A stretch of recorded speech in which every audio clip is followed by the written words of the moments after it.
जम्मू कश्मीर में बीते कुछ अरसे में सभी पार्टियों के कई नेताओं की सुरक्षा वापस ली गई है। उनकी सुरक्षा की समीक्षा के बाद यह फैसला लिया गया है, सरकार का एक कहना है।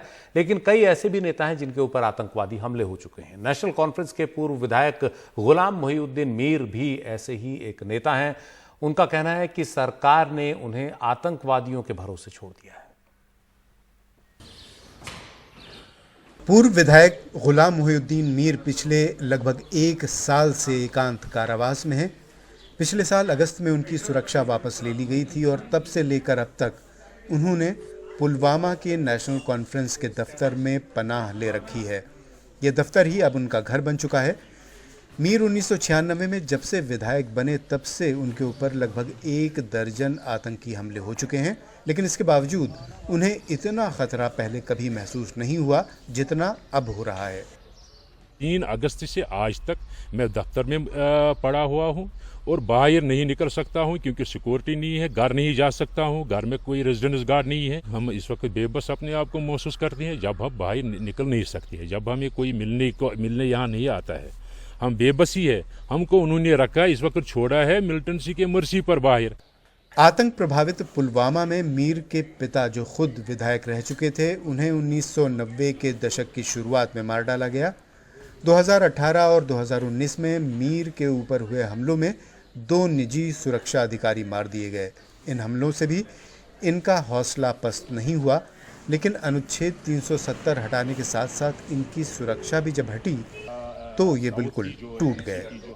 ये हमें पहली बार हमने देखा। अगर हमें पहले पता होता था 96 में जब हम सियासत में आ गए, अगर हमें उस वक्त ये पता होता कि हमारे साथ ये हालात हो जाएंगे, ये तो हम तो आते ही नहीं उस वक्त। जम्मू कश्मीर में राजनीतिक कार्यकर्ताओं की शिकायत है कि बीजेपी वालों को तो सुरक्षा मिलती है, लेकिन दूसरे दलों के लोगों को आतंकियों का सामना करने के लिए उनके हाल पर छोड़ दिया जाता है।